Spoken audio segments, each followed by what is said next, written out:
Class 7 Sanskrit की 5वीं पाठ का अभ्यास करेंगे। तो प्रथम क्वेश्चन क्या है, एक पदेन उत्तरत, एक पद में इसका उत्तर देना है। तो क है पंडिता सरस्वती इति उपाधिव्याम का विभूषिता।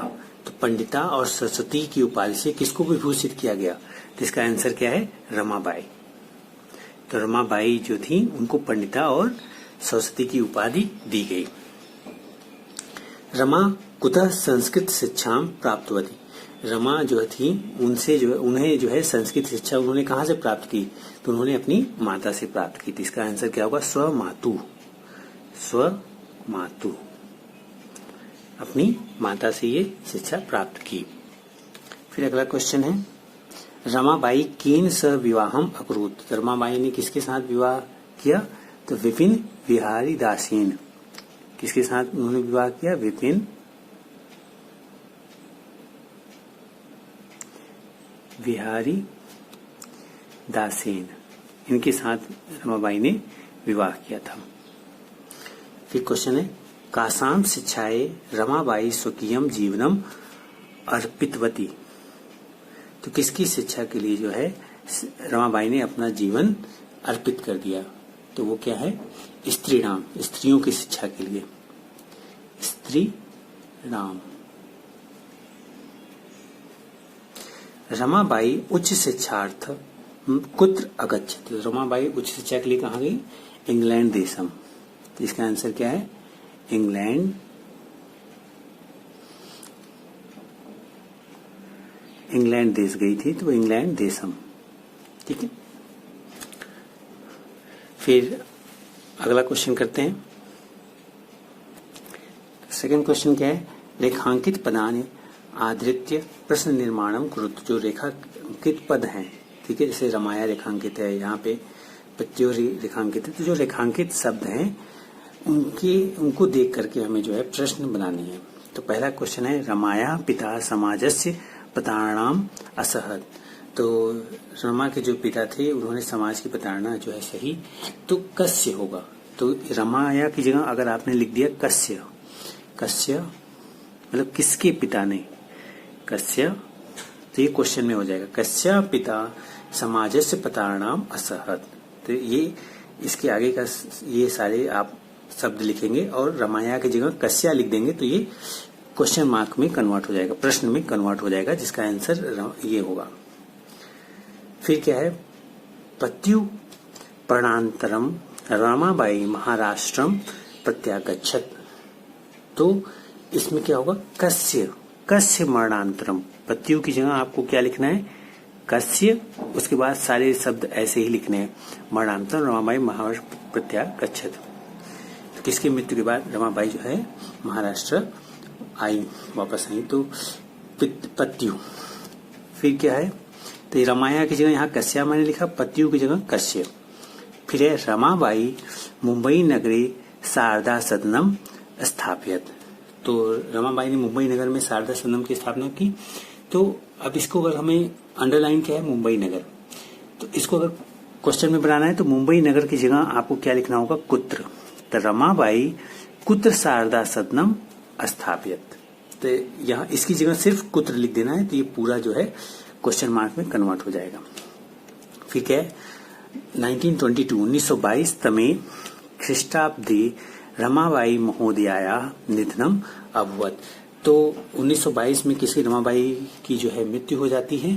तो यहाँ पे रमाबाई महोदया की जगह क्या हो जाना चाहिए, कस्या, कस्या। तो ये शब्द यहाँ से यहाँ तक शब्द एज इट इज आप लिखेंगे। उसके बाद रमाबाई महोदया की जगह कस्या लिख दीजिए, फिर निधनम अभवत। तो ये क्वेश्चन मार्क में कन्वर्ट हो जाएगा, प्रश्न में बदल जाएगा। फिर है, स्त्रिय शिक्षाम लभन्ते स्म। तो स्त्रिय की जगह क्या लिख जाएंगे, का शिक्षाम लभन्ते स्म। तो ये क्वेश्चन मार्क में कन्वर्ट हो जाएगा। ये जो मैं ये सिंबल है, इसका मतलब है एज इट इज आपको लिखना है, तो ये क्वेश्चन मार्क में बदल जाएगा। फिर क्वेश्चन नंबर 3 है, रमाबाई किमर्थम आंदोलनम प्राप्तवती। तो रमाबाई ने किस लिए आंदोलन किया था? तो इसका आंसर मैंने यहाँ लिख रखा है। क का आंसर क्या है, देखिए क का आंसर है, रमाबाई स्त्रीणाम कृते वेदादीनां शस्त्राणां शिक्षाए आंदोलन प्रारब्धवत। तो रमाबाई ने किसके लिए, स्त्रियों के लिए जो वेदों और शास्त्रों की शिक्षा हो इसके लिए आंदोलन किया था। तो ये पहले क्वेश्चन का आंसर था।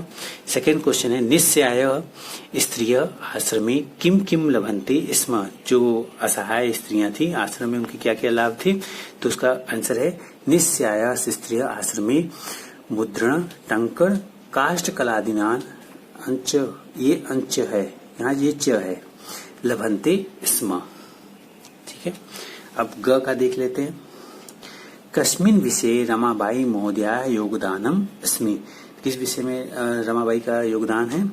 स्त्री शिक्षायाम समाज सेवाच्य रमाबाई महोदया योगदानम अस्ति। तो स्त्रियों की शिक्षा समाज से और समाज सेवा में रमाबाई का योगदान है। केन रचनाद्वेन रमाबाई प्रशंसिता वर्तते। तो उनकी दो रचनाएं क्या है रमाबाई की? स्त्री धर्म नीति, हाई कास्ट हिंदू वुमेन। ये दो रचनाएं हैं रमाबाई की। इति रचनाद्वयन रमाबाई प्रशंसिता वर्तते। तो इन दोनों रचनाओं के लिए रमाबाई की प्रशंसा की जाती है। अब अगला क्वेश्चन करते हैं। फिर क्वेश्चन नंबर 4 है अधोलिखितानाम पदानाम निर्देशानुसारम पद परिचयम लिखत। तो जैसे नीचे गए शब्द हैं उनके मूल शब्द, लिंग, विभक्ति और वचन लिखने हैं। ठीक है, इन पदों के। जैसे वेदा नाम के का मूल शब्द क्या है? वेद। ये पुल्लिंग शब्द है और षष्ठी विभक्ति में और ये बहुवचन में प्रयोग किया जाता है। पिता, पिता जो है इसका मूल शब्द क्या है? पितृ। इसका मूल शब्द क्या है? पितृ। और ये पुल्लिंग, पुल्लिंग में यूज होता है एज ए पुल्लिंग। पिता को एज ए पुल्लिंग यूज होता है, पुल्लिंगम, पुल्लिंगम। आई कौन सी विभक्ति है? प्रथमा, प्रथमा विभक्ति है। और एक वचन, इसका वचन क्या है? एक वचन, एक वचनम। ठीक है, फिर क्या है? शिक्षाए, शिक्षाए का मूल शब्द है शिक्षा। शिक्षाए का मूल शब्द क्या है? शिक्षा। और इसको एज ए लिंग इसका है स्त्रीलिंग, स्त्रीलिंगम।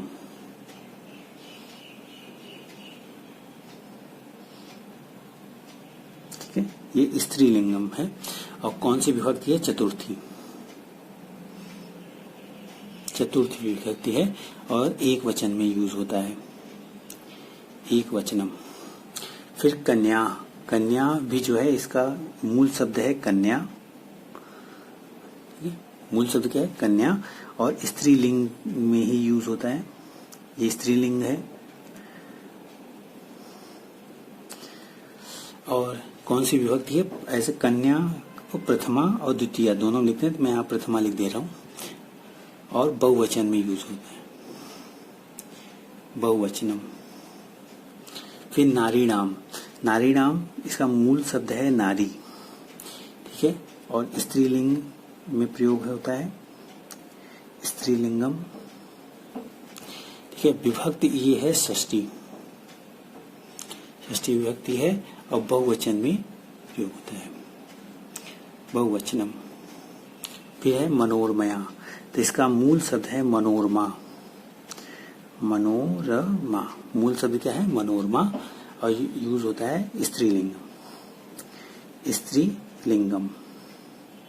ये यहाँ ग है, हम स्त्रीलिंगम। और विभक्ति इसलिए है तृतीया, तृतीया विभक्ति में एक वचन में यूज होता है, एक वचन, एक वचनम। ठीक है, तो ये क्वेश्चन नंबर 4 था। क्वेश्चन नंबर 5 करते हैं। अधोलिखिता नाम धातु नाम लकारम पुरुषम वचनम च लिखत। तो धातु लकार पुरुष और वचन लिखने हैं। जैसे आसीत कौन सी धातु है? अस धातु है, लंग लकार है, प्रथमा पुरुष है और एक वचन है। ऐसे कुर्वंती, कुर्वंती का धातु जो है वो है क्री, क्री धातु रूप क्या है? क्री। कुर्वंती का धातु रूप क्री। और ये है लट लकार, लट लकार प्रेजेंट के लिए यूज होता है। और प्रथमा पुरुष कौन सा है? प्रथमा, प्रथमा पुरुष है और बहुवचन है, बहुवचनम। फिर आगच्छत, आगच्छत जो है आ और गम, आगम, तो इसका धातु आगच्छत का क्या है? गम। ठीक, आगम होता है तो गम, और ये लंग लकार है, लंग लकार है, प्रथमा पुरुष के साथ यूज है, प्रथमा। ठीक है, और वचन इसका एक वचन है। फिर निवसंती, तो ये कैसे होता है? नी धन वस, इसका धातु क्या है? निवसंती का नी और वस। लट लकार है, लट लकार में प्रथमा ही यूज है, प्रथमा पुरुष, और वचन अगर हम इसका देखें तो ये बहुवचन है। गमिष्यति, तो इसका धातु रूप क्या है? गम, गमिष्यति गम। ऐसे आगच्छत का आ धन गम। ठीक है, तो गमिष्यति की गम है, और लिट, ट्री तो लिट लकार है इसका, प्रथमा, एक वचन, वचन क्या है? एक वचन है। फिर अकरोत, तो ये भी इसकी धातु रूप क्या है? क्री है, लंग लकार है, ये लंग लकार उपयोग होता है, प्रथमा, और वचन क्या है? एक वचन, एक वचन। ठीक है, फिर अगला क्वेश्चन देखते हैं। तो अधोलिखितानि वाक्यानि घटना क्रमानुसारम लिखत, तो घटना जैसे घटित हुई है उसके क्रम के अनुसार ये सारे वाक्य लिखने हैं। तो ये क ख ग घ लिखने हैं, तो आप इसमें सेलेक्ट करना है कौन सा पहले आएगा, फिर उसके बाद कौन सी घटना हुई वो लिखना है। तो अगर हम इसमें देखें 1858 तमे ख्रीष्टाब्दे रमाबाई जन्म अलबत, तो 1858 में रमाबाई का जन्म हुआ, ये घटना सबसे पहले हुई थी। तो इसको अगर क्रम में लिखना है तो सबसे पहले क्या लिखेंगे? ये वाला पार्ट। ठीक है, ख को। फिर उसके बाद हम क्या लिखेंगे? सा सुमातु, सा सुमातु संस्कृत शिक्षा प्राप्त, उन्होंने अपनी माँ से संस्कृत शिक्षा प्राप्त की, तो दूसरे नंबर पे ये। फिर रमाबाई महोदया विपिन बिहारी, उनकी रमाबाई की विपिन बिहारी दास से शादी हो जाती है, तो थर्ड नंबर पे ये लिखेंगे। ठीक है, फिर सा उच्च शिक्षार्थम इंग्लैंड देशम गवती, चौथे नंबर पे ये लिखेंगे। फिर पांचवें पे ये, और छठे पे ये। तो सा मुंबई नगरी 1922 में उनका निधन हो गया। तो मतलब इस अगर देखें तो अगर हम क्रम को देखते हैं तो पहले ख, फिर च, फिर क, फिर ग, फिर अंग, फिर घ वाला वाक्य इसमें लिखेंगे। तो ये हमने पंचम जो पाठ था, पांचवें पाठ था, उसका अभ्यास को हमने किया है। ठीक है, थैंक यू।